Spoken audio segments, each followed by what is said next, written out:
You are listening to This is Oklahoma, hosted by Mike Hearn, telling stories of Oklahomans and those that have made it their home. What's up, guys? Welcome back to an episode of This is Oklahoma. Mike Hearn here, host, back with another episode. Excited to share this episode with you today, but before we do, huge shout out to our sponsors. The Oklahoma Hall of Fame have been sharing Oklahoma's story through its people since 1927. For more information on the Oklahoma Hall of Fame, go to www.oklahomahof.com. And for daily updates, go to oklahomahof on Instagram and give them a follow. Our other sponsor today is the Chickasaw Nation. Now, the Chickasaw Nation have sponsored pretty much everything in Oklahoma. They're a huge supporter of Oklahoma. And it's an honor to have their name and their brand supporting this podcast. A huge shout out to Governor Anatoby for supporting this podcast. It really means a lot. This episode is brought to you by the Doghouse OKC. Recently, I have been in need of some doggy daycare for my two pups, and the Doghouse have come in clutch. The team over there are incredible. They've taken care of my two golden doodles, and so it's been an honor to partner with them on the podcast and share the love. Adding to that is the Doghouse, and so if you're in need of doggy daycare in the day or boarding overnight, they do grooming and other cool things too, but I've had a fantastic experience, and it's an honor and a privilege to share this with you too. So go to thedogHouseOKC.com and follow them on Instagram at thedogHouseOKC, and hopefully our pups will run into each other. What's up, guys? Welcome back to another episode of This is Oklahoma. Mike Hearn here, host, back with another episode in Oklahoma City today. It gives me great pleasure to introduce our guest, Mr. Matt Miller, who is a filmmaker, has wonderful 1984 studios down here. Excited to dive into story. Shout out to Eric at Bedford's Camera, who have been a huge supporter of the podcast, for connecting us. Matt is one of the great creatives of Oklahoma City, and excited to share his story. Matt, thanks for coming on the podcast, taking time out of your super busy schedule right now, editing movies and doing your thing, to share your story, man. Appreciate you. Man. Thank you for having me. So, filmmaking, does it start, from an early age? You just kind of like, I get a VHS, or I get a camera, and I'm like, I just want to film my buddies, versus like yes, doing the stuff? 100%. Okay. I mean, it's the gadgets kind of thing too. I think my grandfather was a painter, and he always had cameras to take pictures. He did landscapes and stuff and wildlife. So he always had these like really cool cameras, and I always gravitated around that. And and then I think early 90s, when my dad got a video camera, I used that. And yeah, I've always had, a camera in hand since I can remember, really. And so, yeah, you're right. That's kind of how it starts. Yeah. And you just start filming whatever with friends, stop motion animations to just weird stuff in the middle of the night. So tell me about your upbringing. Born and raised in Oklahoma. What's that like? Siblings, family? What's your family background? Yeah, so I was born in Stillwater, but I grew up in Ponca City, okay. And which is about 2 hours north of Oklahoma City.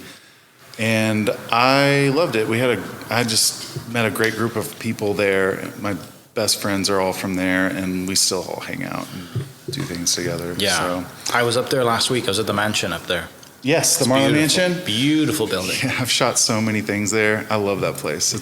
I grew up kind of down the road from it, so I walked there. We used to play hide and go seek there, and I don't know, I've done a lot of projects. It's a gorgeous location. Yeah. So yeah, I was kind of shocked of that underground passage, right, that takes you down and through the card room, and just like through the tunnels. Yeah. This building's amazing. I brought a friend of mine up there once. I was like, hey, I've got some tunnels I want to record your voice in. Yeah. And his name's Troy Small, and he does music and stuff. He's an opera singer by trade, but I was like, hey, we need to come to Ponca. He was like, why? I was like, you will see. And so I got like a synthesizer, and I got him, and then these tunnels, because they just echo for days. Mm-hmm. It's pretty incredible. And so getting him singing in there was actually kind of great. It was amazing. So yeah, opera singing in those tunnels. I had him just do like very like low tonal frequencies. Okay. And so like long droney sounds, so I could play with the sound and stuff like that. Yeah. So, yeah. When was that? Man, it was right before COVID, I think. Okay. Yeah, because we were working on a film at the time too. So. Yeah. But yeah. So you spent most of your childhood growing up in Ponca? Mm-hmm. And then I went to OSU. Well, I went to Northern Oklahoma College for like video production and 3D animation and stuff like that. And then I went to OSU and studied graphic design. But that wasn't really my passion. It was just the program I was interested in to get as fast as I can because it was easy for me. So I studied photography on the side. I was like slowly upgrading cameras at that time through my life, and then I worked at a magazine as an assistant editor. I was shooting from like cover to cover, doing all the layout, all the ads. I just wasn't doing any of the writing. So that was my first like big gig, but it was like intense every month. Every month it was just like a new magazine, and then we started shifting into like more like commercial work and stuff because I bought a video camera and we started branching out into that. And then I quit, went out on my own, and then I was like, I don't like being broke all the time, so I got my first real job at the Department of Transportation, and they actually brought my video production level to a whole other like level, really. And they trained me how to self-produce. They would like give me assignments, and I would just go out and do these training videos and shoot all sorts of stuff all over this. It was like a key to the state. Yeah. Like working for ODOT was wild. Like I would be like, one morning I would be like in Tulsa in a helicopter, shooting highways, and then the next afternoon we'd be shooting like explosions and like demo charges for like clearing highways and stuff like that. It was just kind of weird. It was a good gig. Yeah, I bet growing up, the last thing you'd think is that you would be creative, working in a creative capacity and in a way that would raise and elevate your abilities working for ODOT. Yeah, the state. Right? Yeah, it was wild. Yeah. So boring. But you're telling me, like, I know I'm in a helicopter, I'm watching, like, people just set charges. Like, yeah, it sounds awesome. Yeah, it was pretty great. And in fact, that video we shot was our first viral video. And then, like, the other part, this is kind of weird. I called in sick one day, and that was the day we had the big tornado that ripped through Moore, and that happened towards the end of the day. And I was like, I've got to go photograph this, and so I ran down there. As soon as the tornado hit the highway, I was like, I'm going down there, and so I basically got down there, but the traffic was awful. I had to hitchhike the rest of the way in, and then I had to hike another, 2 miles to get into the actual damaged area. And I mean, it was probably the worst thing I've ever seen, probably the most traumatic thing I've ever seen. Yeah. And then I put some feelers out, and I went viral. That was the first time I went viral, was for Petapixel. I don't know if you've heard of Petapixel. Mm-hmm. It's like a blog for photographers. And I think they branched out into video now, but when it was right before social media, so it was kind of a big deal for me because I was like, wow, I've actually got this thing, and now I've got like, I don't know, all these, what is like the media photo places were all calling me, trying to get me to submit my work and stuff like that. And it was just an interesting time. Yeah. It was just like weird because internet was blowing up and social media was really new still. And I think that was 2013, maybe, when the tornado thing came. Yeah, May of 13. Yeah. Well, and that's the thing too, right? Is because of this access, you have all the access, and you're getting into places with recording equipment that is sensitive places, right? And you're being given this opportunity, which again, it's can be very traumatic, but at the same time, when you look at it through the documentation lens, it's a blessing and a gift to be given this opportunity to document this good and bad capacity, right? Yeah, it is. And it's kind of weird too. The things that I was seeing, I was noticing my emotional self-distancing myself between the camera and the subject quite a bit. And I've done that in a few shoots, like where it's kind of like, I don't know if I should be shooting this, but it happens as a videographer or photographer. It's something that you have to psychologically gear yourself up to sometimes. I'm not saying like I'm a vice person at all. No, but which I've had work on vice, but I'm not I don't know. It's just a weird thing whenever there's a subject that's sensitive and you're the photographer, and then you come home at night and have to process all that. Yeah. It's just a different thing. Try to turn your brain off. Yeah. Because it's the other things, the peripheral, right? The things that, they're even not the subject in general, but there's things around the subject too that you're taking in that. Like, so those are the stuff that, you like, I can't shoot that, but I'm still seeing it. Yeah. You have to process it, with your own mind, and you have to sleep at night. And, you know. I'll never forget that night. I literally had nightmares that night after I shot the tornado stuff. It was wild. So anyway, I worked for ODOT, and then I moved to Tulsa for a while, and I worked for a company called Fire Thief Productions, which... It was Jeremy Charles, Sterling Harjo, and Jennifer Lawrence project, and they were doing basically a TV show called OCO for the Cherokee Nation. Yeah. And they brought me on initially to shoot some stuff, and then I started editing for them, and that was that was just at a whole other level. They brought me to a whole other level because I was kind of weak in editing, and I was editing spots for them every day, and so that just. I'm the fastest editor I think I know. So yeah. Before we kind of dive into all of the career that you've had, tell me a little bit about where the passion begins, and we can really dive into it. Like those early memories of just like this fascinates me, and I want to be behind the camera instead of in front of it. I used to want to be an animator. Okay. Originally, I even went to Savannah Art and Design School to see if I wanted to go there to like study traditional animation, but everybody was shifting into 3D at that time, and I was like, I'm not super interested in that. Plus, I have a program in Oklahoma that'll teach me all that if I really wanted to. But I ultimately was like, I think video is the way to go. So I just kind of was like, I'm just going to get a degree, it doesn't matter, and then pursue my passions regardless, like on the side. And that's exactly what I did. So, yeah. Do you have a pretty good core friend group doing the same thing as well? I've been introduced to a lot of people, and I've come up with a lot of people.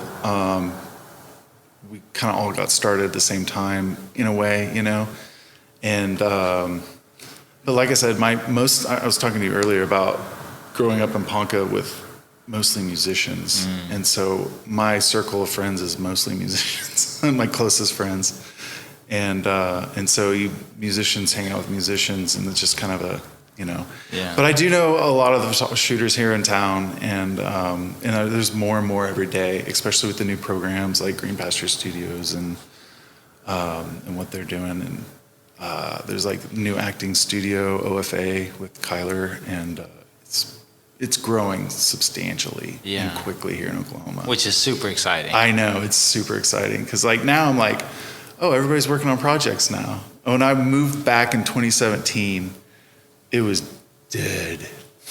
I mean, it was so dead here.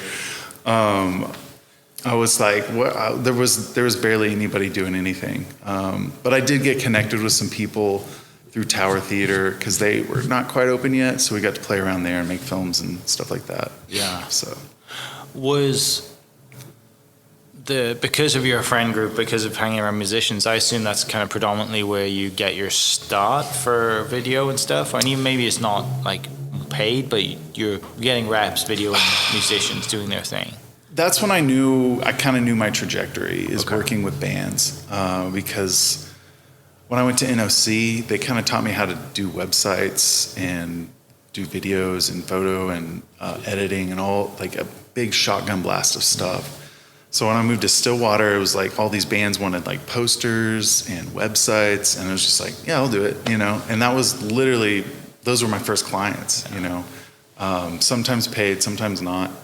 It was a really interesting time, but I remember sitting in my room on my computer and like going through a cycle of musicians, and it's just like, oh, okay, this is going to be kind of the future for me. I was like, this is an industry that I can definitely tap into, and it's interesting because these people are wild, and I always have a subject to shoot, So I pretty much glued a camera to my hand for about 10 years. Yeah.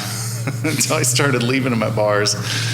And then I was like, okay, I can't do that anymore. I can't do any of that You're anymore. calling the bar back thing. Most people getting calls in the morning at the bars for their credit card, and you're like, It's like, is my camera there? Actually, one morning I remember getting a call from a bar. It's like, hey, we have your camera.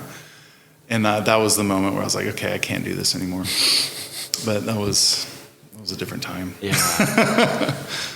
Yeah, right. You're with your friends and you're hanging out, but you're just capturing content and doing it, but enjoying it at the same time. Exactly. Right? Having a few drinks, you're like, Exactly. did I take photos last night? Wait a second, where's my camera? So, Ponca, Oklahoma State, with a little bit of time at Northern Oklahoma College, and then you said you do some work, but then you get a real real job. Mm-hmm. How long were you at ODOT for? Just almost 5 years. So quite a while. Yeah, quite a while. Long enough to like meet everybody and do everything under the sun for them. Yeah. I mean, they didn't, when I started, which is interesting, I didn't really realize this while I was there, but I had all these recommendations that they're doing, that they should be doing, and they had done them by the time I left. And I really didn't think about that until after I left. And I was like, they actually were listening to me. It just took them a long time to accomplish these things because they didn't have any social media. And so they established like a YouTube, a Facebook, a Twitter. At the time, those were the main ones, and I was like, these are going to be huge ways you're going to be communicating through the community, and you should probably consider this. And that was early on when I started. So that would have been at the end of 2011. And by the end, I left in 2015. They had done everything I asked, and they're doing more. So they're getting into drones by the time I left. Yeah. Well, the thing is, like, when you say ODOT, people immediately kind of put it off. They immediately think, oh, yeah, whatever. I don't want to work there. It sounds boring. Yeah. It sounds like you had a lot of fun. I did. Got access to a lot of things, and it clearly opened your eyes to the state too, as someone who's from Oklahoma. Yeah, how agencies run. And at that time, that agency was probably the most wealthiest agency because Obama was like giving out all these like massive grants for like upgrading bridges and streets and highways, just infrastructure stuff. And so, I mean, we were shooting so much stuff, just documenting, just to like communicate that, hey, the state's doing this for you and the state's doing that. And it's kind of boring stuff in a way too, because you're just out there shooting a bridge, But they had come up with really cool ways to create new bridges, and so there's some experimental stuff that they're trying. Like they had built this giant concrete bridge, and then they slid it into place, which has never been done before. And I remember we spent like a week out there watching this slowly slide into place. So it was really cool. It's the ultimate time lapse. Yeah, we did. We did a lot of time lapse stuff. Yeah. But man, I mean, Oklahoma has a lot of really hard workers and a really good network of opportunity for like, small businesses and stuff like that. I learned a lot through working there. Yeah. And stuff like that. So it comes a point you've done 5 years and you think I have bigger, better opportunities out there and you want to move on? Well, actually I went through a breakup. Okay. So I was like, I really only need to support myself. And if that's the case, then I think I'm just going to take the dive and try to freelance. And so I decided to do that. And then I never looked back. So, yeah. Shout out to the breakup. Yeah, right? For real. But yeah, and I had to move away because I was like, I had to rewire my brain. And I did a lot of traveling that year. And I left Oklahoma City just to like reset. And then when I was feeling ready, I came back. But honestly, I was going to move to Colorado. And but Oklahoma City started hiring me for projects like when I moved back. So I started getting these jobs that were kind of helping me sustain. And I was like, okay, maybe they are ready. And then, I got involved with the art scene and doing like Factory Obscura stuff and helping them get started. And that because I went to Burning Man, and that was kind of like a huge inspiration to me, the way they were working with artists, doing installations, and it got me kind of like in this different trajectory of creation, and so it kind of opened my world a little bit. And I was exploring projection mapping, which I haven't brought up at all. When I went to Tulsa, I was doing projection mapping. Is like where you take a projector and basically map out an area on a surface, and then you can be very precise with light. Okay. Does that make sense? Yeah. And I've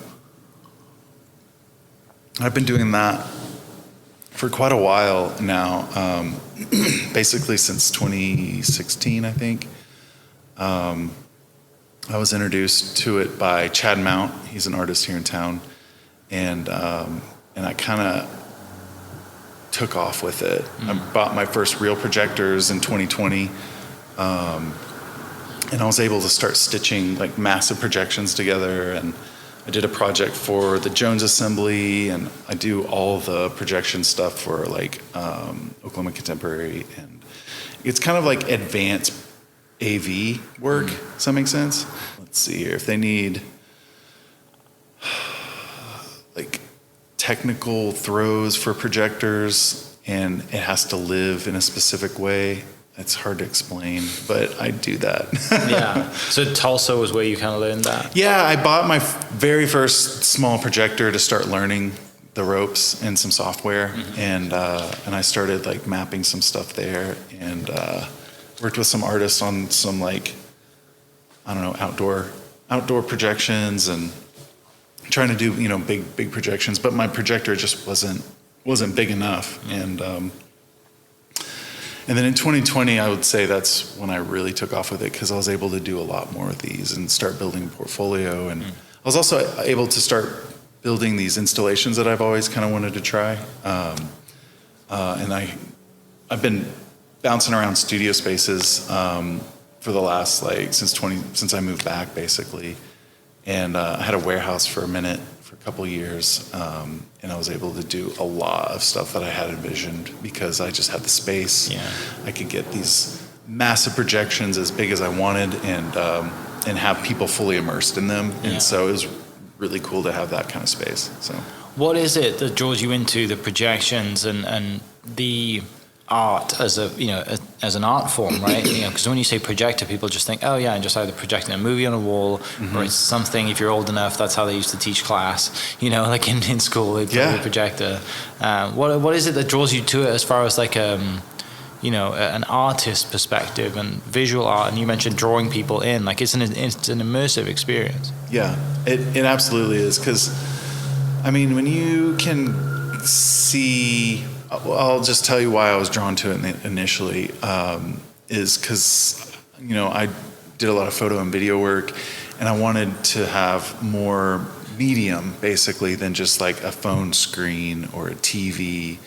I was like, I want to be able to explore how I can show my work more, and that's what drew me. And watching people in Europe do these crazy animations and projections, like basically making walls come to life, really inspired me. And I was like, man, that's really cool. And I think I can get into that. It's very expensive. It's about as expensive as like high tier camera equipment, but because it's exactly the reverse of all that. And anyway, but I don't know. I think whenever you're in something that's over, like bigger than life, and if you're experiencing something like that, you feel, you feel emotions from that.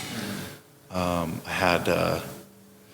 made this installation where it was like 2 fabric panels, nothing super sophisticated, but I did these animations with some friends, and I call it in between, in between dimensions. And it was kind of like if you're in between these two dimensions looking out, you can see like auras and these energetic fields and stuff like that. In the projections, it's kind of hard to describe unless you're there. Yeah. It's just very experimental art. Yeah, let's diving. You mentioned traveling. I don't want to miss that. Where did you travel to? How was that experience? What was it like just taking some time out to travel, to clear your mind, kind of find yourself a little bit, going through that space? I'm actually headed to Sayulita, Mexico in a couple weeks. Nice. Yeah. Like, I don't know. I love Mexico. I've shot probably 8 weddings in Mexico. Like when I first started shooting, I would shoot weddings. I would shoot like 2 or 3 a year, and then it was down to like 1 a year, and then it was just like I was on to a different career by the time I stopped shooting. But I've shot weddings in Japan.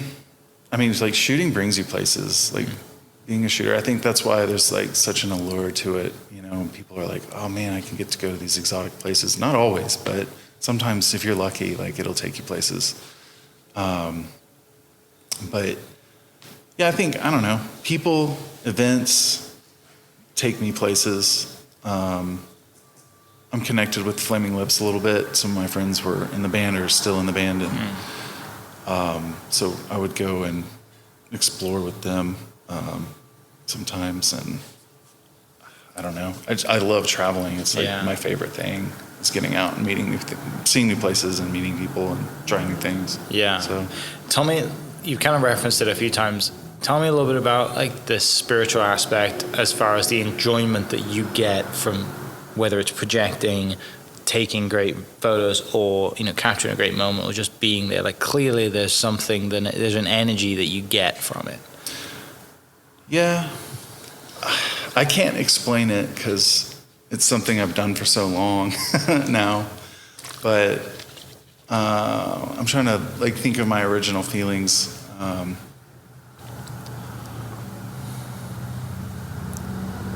Sorry, there's dead space here, but I'm just thinking about that question. I mean, I get excited. So I've been working on a film currently. It's called Backyard Odyssey. It's about 2 friends taking some mushrooms, and they had this little experience together. And just super, super simple, but I'm exploring new technology that I haven't used in it. And so that's what makes it a little harder. But the feeling I get when I'm making something like that is just pure excitement. Like I put it down for a minute because I've been waiting for the right time to start editing it. We shot it in 2023, and I've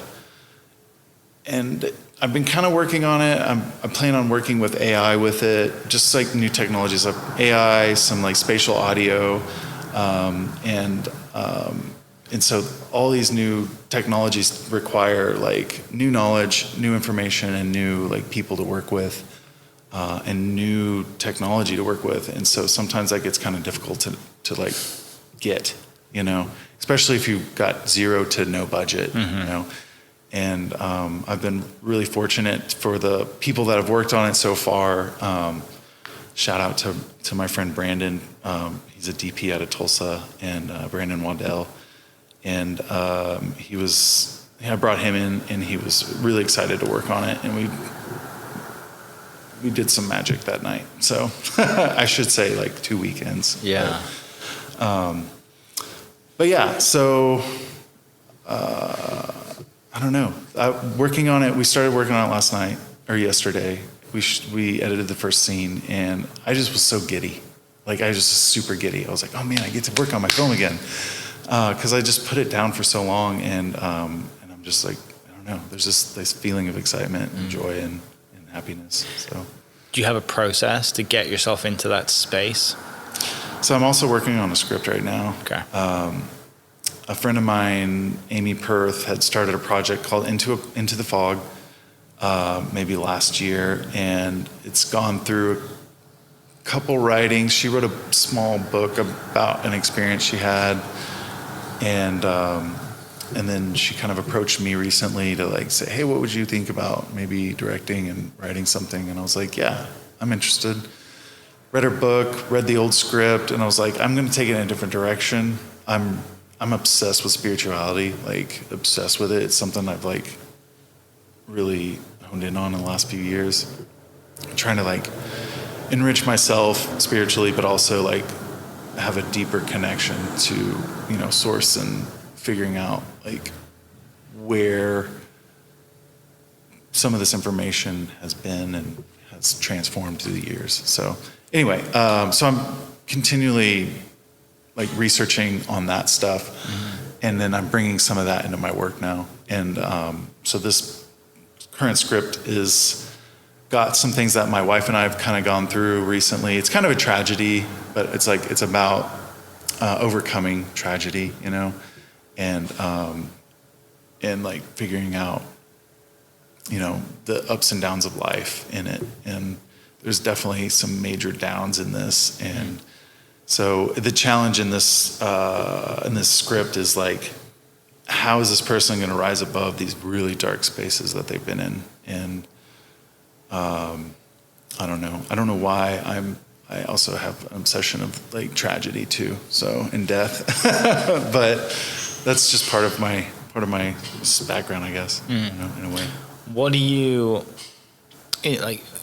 Mention things you're interested in right now and researching that space. What is you researching specifically right now that you have implemented or started to implement in your process?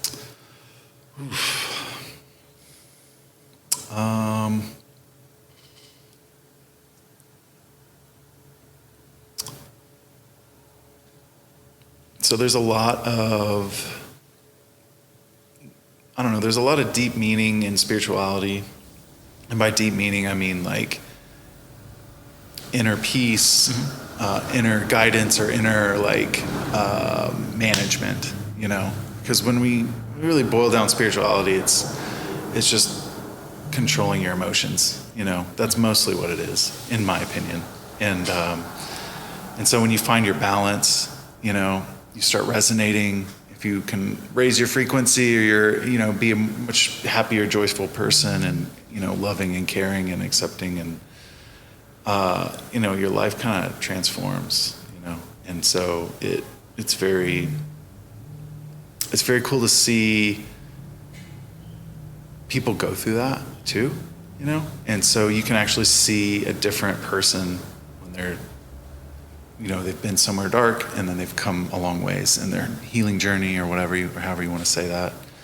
And so I say, like, if I'm putting that in my work, which I am currently with some of these projects, is basically the exploration of this kind of stuff and these healing journeys. So, because everybody experiences trauma at some sort of level, and I think, you know, we see people these days go one of two ways with their spirituality. They just completely reject it, or they fully embrace it and dive into it. And I see a lot more people just completely rejecting it, in my opinion. But it is kind of growing, I think, in a different way these days. But just happy to see how it's like evolving. Yeah.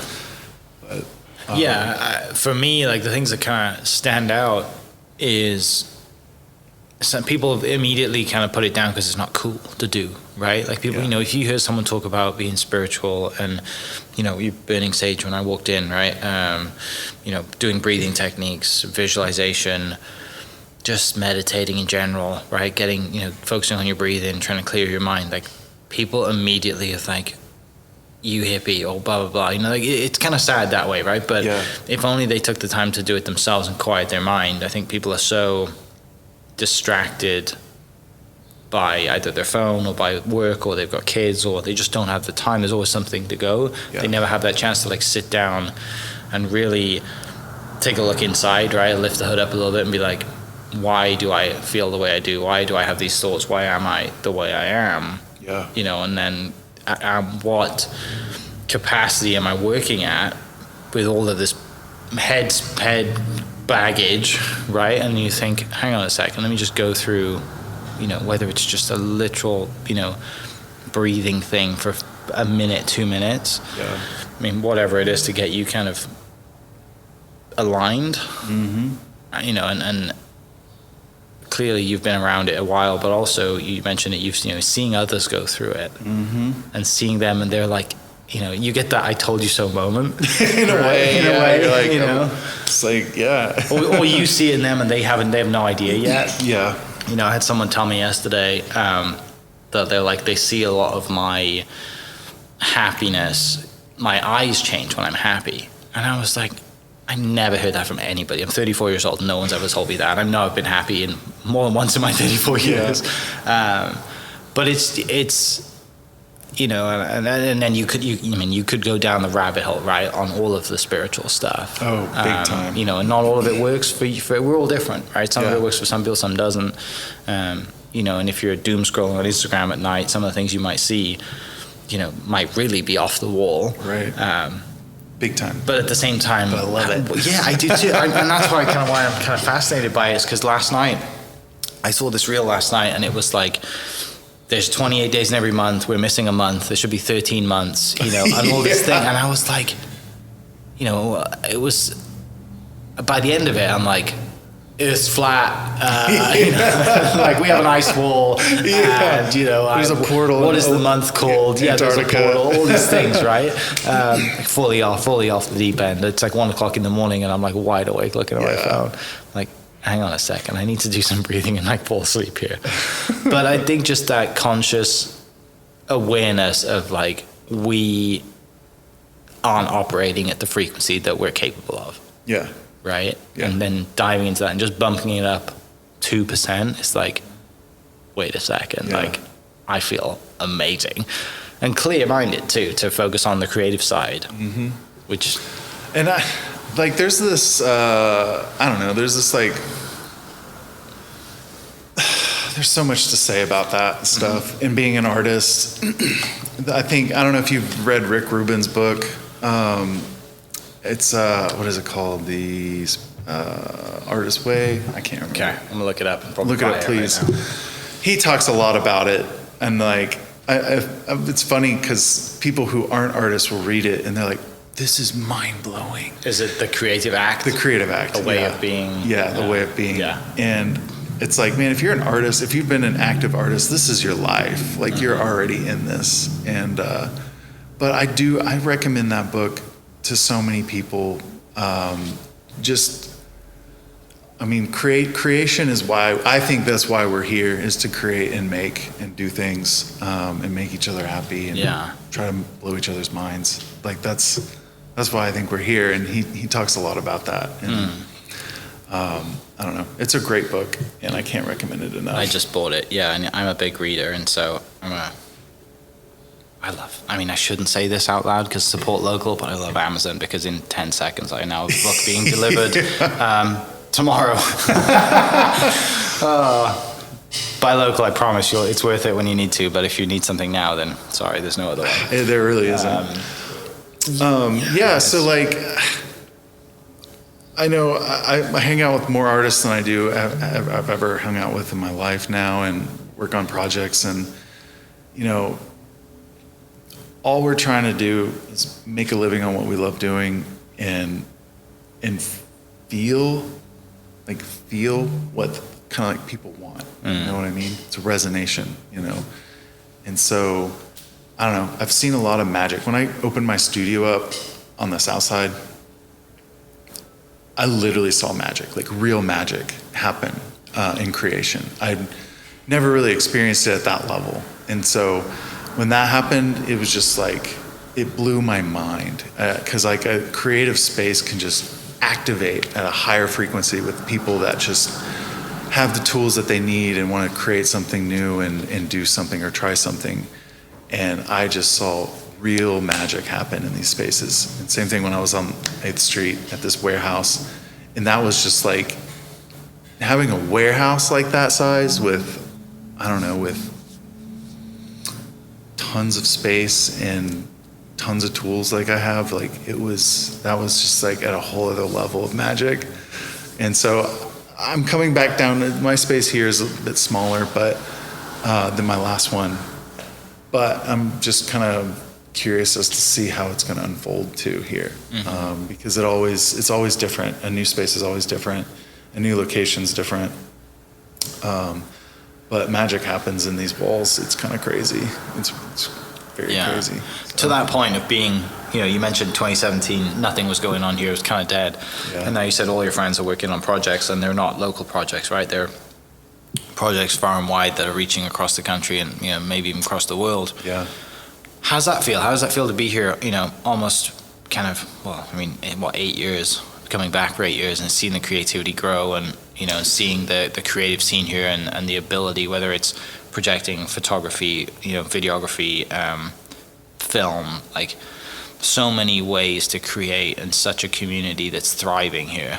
What's that like? Mind-blowing to watch. Like I always said, Oklahoma's like 4 years behind everybody else. But lately, there's been just people who want to try to do new things, and they're stepping up to these roles.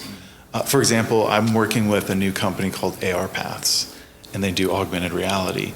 I never even knew this company existed. It really didn't exist until recently. And so Sheila Harding is the owner, and she's doing some amazing things with like accessibility. I threw an art show back in 2021 at my old Southside space. It's called Fever Dreams, and it was like I kind of augmented a reality setting in VR. So you would see the space, you'd feel a wall, you would see a painting, but then when you put the VR glasses on, the painting would come to life. It'd be animated. You can touch the wall, but it'd be something else. You can touch like the middle beam. Everything was tangible in the space. You could even have a window in the VR space, and stuff like that. And so when I met Sheila, that was all very hard to build, like extremely hard to build. I built that with an amazing team.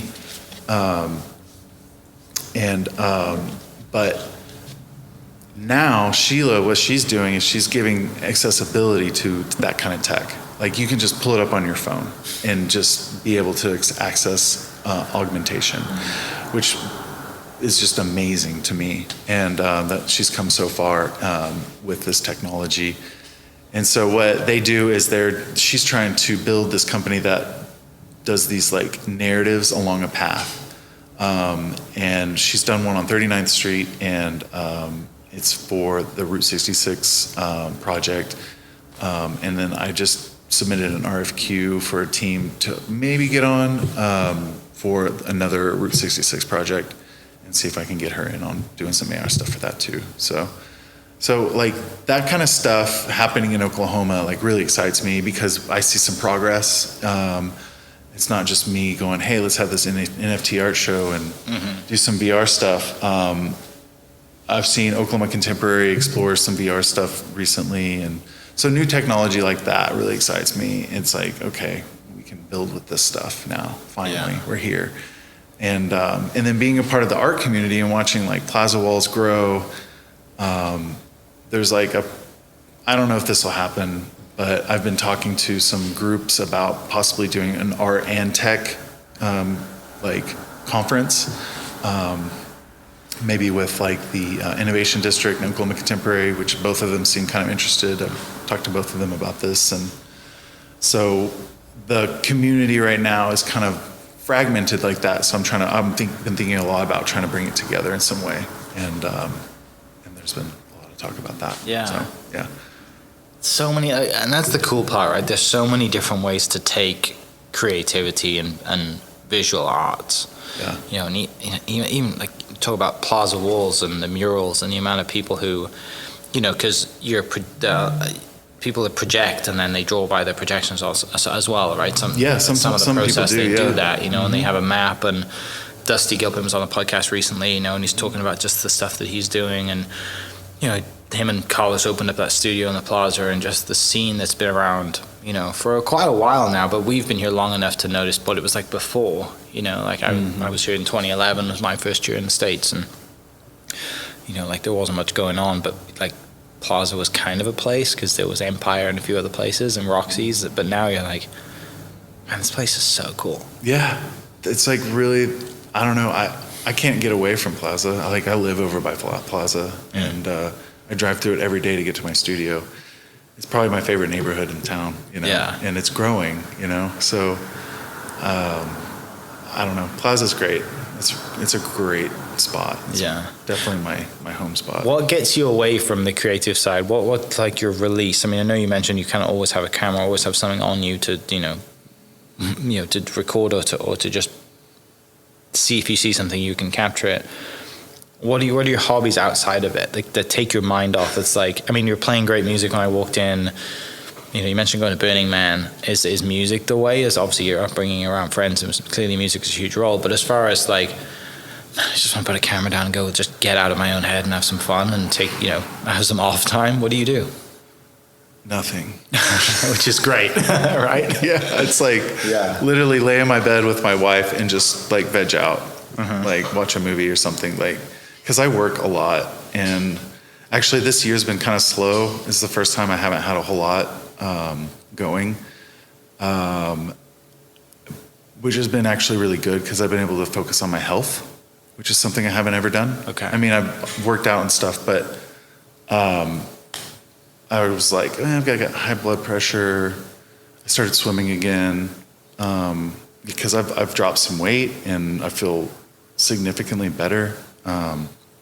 So working out, honestly, has been that for me too. Just going and getting in laps in a pool. And, I've really ramped up swimming a lot in the last couple months. And it's like feels really good. Did you just swim as a kid a lot, like competitively? Well, yeah, I grew up around pools. My dad was a swim coach in high school for high school kids, and then he quit. I don't remember when he quit, but I decided to join the swim team my sophomore year at high school. Yeah. And actually learn how to actually swim, and I swam for a few years and just have always kept swimming. So it's like riding a bike for you when you get back in the pool. You're like, okay, I've been taught properly how to do this stuff at a very efficient way. Yeah. I have not. I can float and swim, not efficiently, but I like it.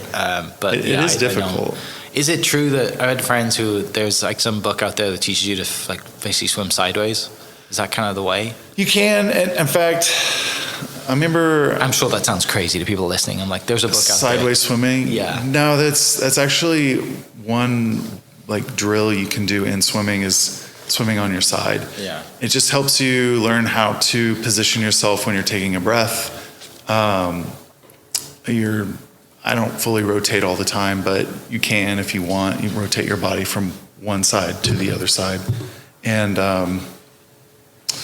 but it's a really good flutter kick method, and you're keeping your balance like head down. Usually, like your head in the water and then out of the water. It's a good practice to like practice that movement. Okay. So side swimming is important for that. Yeah. I've done some endurance stuff, and you mentioned before we started recording, a future previous podcast guest, Bonnie, who also does some crazy endurance stuff. And which we swam together. She's a machine. Yes, she is. And she's, just got that like grit in her to do endurance athlete. And, it might come across as she looks angry all the time. She's not. She's really nice. But it's like you got that in, people, I think endurance athletes have to have that inner demon to just like propel themselves forward. And she runs and bikes and swims all the time. And yeah, I've had friends that have known her or been around that space that are like, you should. I've done a couple of long runs, and they're like, you should do triathlon. I'm like, no. I'm like, it sounds great. Yes, I'm sure I would love to cross finish line, but the training and everything, I'm not there yet. I don't say I'll never do it, but right now, it's the swimming is what scares me. Yeah, I mean, it is. It's if they put swimming up front, I'd probably get in the lead, and then I would just die at the running for I don't even know how many miles. What is that? So a half Ironman is 70.2, I believe, total. So I want to say it's a mile swim. Just a mile swim? Yeah, mile swim, 50-mile bike ride, half marathon. I think is that what gets you, or maybe easy. not, because the full Ironman is a 2-mile swim or 2.4-mile swim. Yeah, 100-mile bike ride, and then a marathon. I think the bike ride wouldn't be too bad. I just couldn't do the running part. That's where I'm just like a heavy set guy, and my joints would just blow out. Yeah. I used to do some 5Ks every once in a while, but I stopped doing those because I was like, I don't want to not have knees in my older age. Get on a bike. It's fine. Get a comfy seat. Yeah, comfy bike, comfy seat, swim in the water. I think swimming's like the greatest workout because it's like zero resistance on your joints. You're just in the water, moving those muscles. Full body. So, yeah, exactly. Yeah, I need to learn how to properly swim, and then I'll do it. It's probably funny that when you meet people and they're like, "Yeah, I swim," right? And they're like, "What?" Yeah, right? Like you're creative, you know, you're like me. You probably got like a closet full of black t-shirts, right? Like we're kind of like that kind of typical creative cliche look to us. And you're like, yeah, but I competitively swam and I swim to work out. And you're like, wait a second. And I think swimmers are a little more competitive than most athletes. Yeah. People don't know that, but like when you're in a pool and you're swimming laps, you just don't want to get lapped. You don't. It happens, but there's like a subtle competitive because you're like, you can see people in other lanes, and then you're like, that kind of sets your pace. So you're going to either have a really slow day or a really fast day. Never really know. It just depends on who's next to you. That's awesome. What, with obviously got the logo of people watching the video, logos behind us, 1984 Studios. Is that something that was your freelance name from day one? Kind of. In 2010, I was like, I'm going to start a business, and then that's what I'm going to push. Okay. And I didn't really know what it was going to be called. I think I spent a whole summer trying to figure out what it was going to be called. I even had like friends and family like vote on like names and logo ideas, and because I was like, I don't know what the right thing to do is. And then I went with 1984 Studios because the year I was born. I think I was reading 1984 book that year. I was really into conspiracies and all sorts of stuff. So I was like, I'm resonating with that name. Let's go with that. Yeah. So, and then that's how I was born, and haven't looked back since. You and Rachel Cope. Rachel Cope's 84 Hospitality. Yeah, she's that's an 84 right. baby as well. Yeah. Shout out to Rachel. She's awesome. What are you working on at the moment? What's like the immediate project? You mentioned kind of working on your movie. That sounds like that's something, kind of just always on the back burner that you go to when you have time, when you're in the right creative space. Kind of. There's no rush with that one. What are you like working on as far as like, hey, these are the projects, that like I have turnaround and this is kind of my bread and butter right now that is 2025? So writing the script is definitely one, because we need to start pushing it as soon as it's done, and everybody's like, this is great. But that's going to go through revisions and the whole process. So we're still a ways out. I'm about a third of the way through. I started that last month, so I'm supposed to be a little bit further along than I want, but it's kind of hard to get in that headset, because like you literally, when you're writing, you literally are in that world. Like your brain is in that world, interacting with these characters, trying to figure out, motivations and a chain of events that are interesting. And I don't really plan in my writing. I just go with my writing, So anyway, that's a big one. This film's a big one. We're working on editing it all week this week, so I'm really excited about that for Backyard Odyssey. The big one coming up is for Bedford's actually too. In October, we're having PhotoCon. It's a big conference they have. It's also a really good opportunity to trade in gear. They give you really good deals and get new equipment. It's like the best time of year to get a deal. Sorry. Bedford's and PhotoCon. Yeah, big time. Yeah. Like massive discounts. They're just like wheeling and dealing there for that. But I'm doing some projection mapping along the outside of the wall. I'm working with Chrome, pulling aerial for performative stuff. We're going to do a shoot for some like promotional material and for projections for the event. The theme this year is Carnival, and so it's going to be like a lot of performative stuff, which is really cool. And as far as the writing stuff, is that something that's been more of a recent thing for you, or have you always kind of had an idea and a creative outlet to write growing up? I've always been so scared and hated writing. Yeah. I wrote my first feature back in 2018. It's called Desert Island, and that came out of a weird conversation. And I kind of got pushed into that project, not necessarily what I wanted to do, but it was like, I should just explore it. And then COVID hit and just wiped out everything that I had built. We had shot probably a good almost half of the film, and then COVID hit, and it was just like no one wanted to work on it. Everybody had aged by that time. It was just kind of like my first big failure, and I felt kind of bad, but it was a good experience. I learned a ton from just trying to push it in the way I pushed it, and I don't know, it was cool. So writing's always been a weak point of mine. But after I did that first script, I was just like, it wasn't that bad. In fact, I could do better. I know I could do better. And so I'm exploring that right now in this new way. So, but ChatGPT, bro. ChatGPT, bro. It's like, it's cool to like bounce ideas off of a computer now. Yeah. Like I can sit here and talk to, my wife or a friend of mine about the script, but they're not there with it. Yeah. The thing about ChatGPT, which has blown my mind, is just like, it instantly gets what I'm trying to accomplish. And it's like, yeah, and in fact, you might consider these things to explore too, And you can train it to be like that headspace, right? You can prompt them and say, hey, you're a professional in this studio space or whatever it is, and then they'll give you that perspective. It's wild. Scary. So you imagine that if we were kids growing up, like having that. Oh man, not to sound super old, but like back in our day. Yeah, I'm just gonna be like, I'm interested in the first kid who's just gonna do something absolutely brilliant with it, and everybody's gonna know that kid for the rest of his life because he made $1 billion, sitting in his room, talking to ChatGPT, and probably nobody knows what he looks like because he's got a faceless AI bot, or his faceless AI create character that's the face of his entire brand. Man, it's amazing and scary at the same time. It is. Couple of questions to finish up with everything you're doing right now. If you had an unlimited budget and had one project that you wanted to complete for the rest of your life that stood like as like, this is my North Star, like this is what defines me, this is my piece with an unlimited budget, what would you go and make? A lot of different things. Oh, really? Yeah, definitely. Okay. I would definitely hire a lot of my friends to make a film. Not sure what that film would be. Maybe the one I'm working on. That'd be one of them.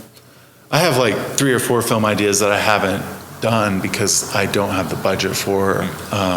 Like there's so many ideas I have because I just don't have the budget for. Yeah, I would build this crazy art installation based off of like mocap sensors and like trying to sync everybody in a room. I'd build something like that. It's hard to explain, but it's something I've thought about for a long time, and I'd build something like that. And what else I'd do? I would definitely explore more AR and VR. I'd definitely make a film for Apple Vision Pro. I'm really interested in that technology. I don't know if you've tried the 3D like photo video stuff. It's mind blowing. In fact, we should go do that right now because it blew my mind. Yeah.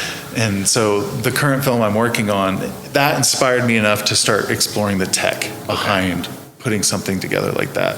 So I have a 3-film idea to learn the technology behind that. So this first one is like exploring the audio, surround audio, basically. Or Ambisonics is what it's branded as. And then this next film is going to be like shot stereo with 2 cameras side by side, kind of 3D, to learn the tech behind that and like figure out how it's edited. It's all more on the back end. Whenever you're doing this stuff, it's more work. It's just double, maybe even triple the work. And then I'm going to bring those together in a 3rd film, hopefully someday. So, but yeah, if I had all the money in the world, I'd just be full throttle on all these projects. So how do you track all your ideas? They just live in my brain in different ways, and sometimes I'll have notes about them in my phone or on my computer. That's how I am. Yeah, so it's just go through my notes every now and then to clean them out, and I'm like, wait a second, this is the date I had this idea. Yeah, exactly. Awesome. Well, finishing up, because I don't want to take too much of your time, so I know you're super busy. Last question. I'm in the real estate space. If you were to build your dream house today, what does it look like, and what would you put in it? My wife and I actually have been talking about that a lot lately, because we bought this a couple years ago and been renovating it, and we're like, maybe we can move in here, sell our house, and then build our dream home. Yeah. So, and I was trying to describe her how I envision the dream home, which is like kind of a 1-level home with a lot of overhangs, deep overhangs. So like I'm a porch sitter. Yeah. I love my porches. So like something we can pull, our electric vehicles under with coverage inside, have like an outside kitchen plus our inside kitchen, a couple bedrooms, and then a pool, and maybe like a pool house for people to stay in if they come. Maybe on like 3 to 5 acres, nothing too big. I don't want to manage a whole lot, so, but just keep it simple. Sounds like the dream. I love it. Awesome, mate. Appreciate your time. Thanks for coming in. Thanks for coming on the podcast. Thanks for inviting me into your space. Where can people find you? What's your socials, and how can people find you and reach out? You can follow me, Matt Miller, with one T all together. I'm very accessible. Or 1984 Studios on Instagram, Facebook, all the social medias. All the socials. So, yeah. Awesome. Well, mate, appreciate your time. Thanks so much for inviting me down here. Excited to see the space grow. Excited to follow you and see this movie whenever it's done. And I'll be at PhotoCon, so I'll definitely see you at PhotoCon. Great. So, thank you. Thanks for having me. Yeah. For people listening, I'll put the link to all of Matt's socials and all those great things down in the description down below. And we'll catch you next episode. Cheers. Bye. Thanks. Hope you guys enjoyed that great episode. Thank you so much for listening. As always, huge shout out to our sponsors, the Oklahoma Hall of Fame, sharing Oklahoma story through its people since 1927. For more information on the Oklahoma Hall of Fame, go to www.oklahomahof.com and follow them on Instagram for daily updates at OklahomaHOF. Our other sponsor, the Chickasaw Nation, amazing sponsor. They do amazing things for the state, and they're always sponsoring something in Oklahoma. They're a huge supporter of Oklahoma, and without their support, we wouldn't be able to do what we do. This episode is brought to you by the Doghouse OKC. Recently, I have been in need of some doggy daycare for my 2 pups, and the Doghouse have come in clutch. The team over there are incredible. They've taken care of my 2 golden doodles, and so it's been an honor to partner with them on the podcast and share the love. And adding to that is the Doghouse. And so if you're in need of doggy daycare in the day or boarding overnight, they do grooming and other cool things too, but I've had a fantastic experience, and it's an honor and a privilege to share this with you too. So go to thedogHouseOKC.com and follow them on Instagram at thedogHouseOKC, and hopefully our pups will run into each other.